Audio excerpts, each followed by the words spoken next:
Good morning. I'm here to update you on our ongoing counter-terrorism operation following yesterday's horrific attack in Westminster. Greater clarity is now developing regarding the casualty figures as we've now collated the information from the public and from 5 hospitals. The latest figures I now have are that there are currently only 4 dead and 29 people were treated in hospital. We're also still collating numbers of walking wounded. Sadly, 7 of those in hospital are still in critical condition. Tragically, the deaths included PC Keith Palmer, who is protecting Parliament, 2 members of the public, a woman aged in her mid-40s and a man in his mid-50s.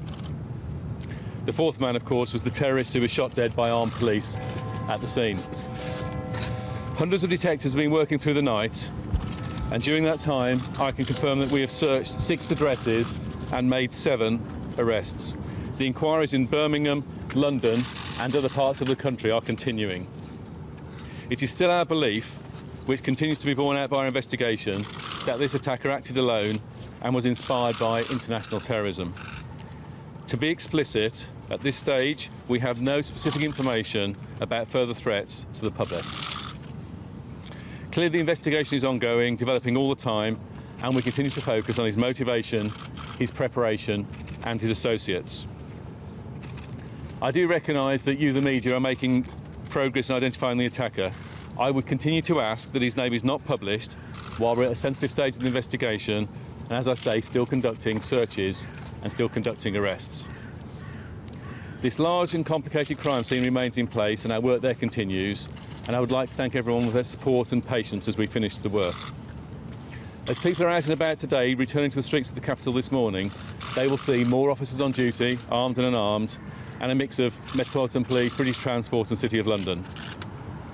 We've cancelled some leave and increased our duty hours and working very hard to make sure we can reassure the public and London can go about its normal business. We must not allow terrorists to sow discord and fear in our city. The police will stand with all communities, and later today at Scotland Yard there will be a meeting of faith leaders coming together. Whilst our work to investigate and understand what happened yesterday will continue with vigour, we must also reflect. I want to thank the public for their support and all their good wishes. I know it's appreciated by all our men and women who are out there today protecting us. Finally, I would like to ask the public for their continued help and continued vigilance. And again I say that anything you see causes concern, please trust your instinct and your suspicions. Don't hesitate to call us on 0800 789 321. That's the anti-terrorism hotline, or in an emergency call 999.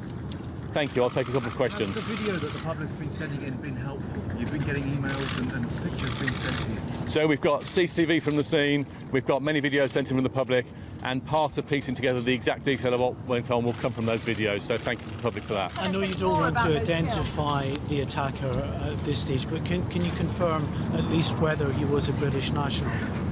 I'm not saying anything more at this stage. And I'm also not going to identify those who've been killed. There are a mix of nationalities there, so we're still liaising with host countries and families, and announcing it on television isn't a good way to do it. Can you tell us about the condition in Birmingham overnight? I've said as much as I'm going to say. As I've said, I've talked about 6 addresses, 7 arrests. I've talked about activity in London, Birmingham and elsewhere in the country. And at this stage, as our investigation continues, I don't want to put more detail out to the public. Were any of those killed tourists? I've said all I'm going to say about the identity of the victims. Does it matter that there isn't a commissioner in charge of the Metropolitan Police? It doesn't start until May. So Craig Mackey is acting commissioner, very experienced, been deputy commissioner for 5 years. We have a full management team and we're completely able to do with us. We have an investigative team doing the work. Any other questions? At this point, you see the streets are now soon. These closures go on. So you'll see the closures restricting at the moment. We have some final searches to do around Parliament Square. We are absolutely certain Parliament will be able to do its normal business today, as they have insisted they must do. So it is business as normal in London? It's business as normal in London. A bit of disruption around Westminster, as people will understand, and more police officers on the streets reassuring the public that we will get back to work in a normal way. One last question, Do you have Mark. any more information on the conditions of the 3 police officers who were injured? I'm not going to go into more detail, but as I've said, we have 7 people of those in hospital who are in critical condition. Thank you very much for your patience and time.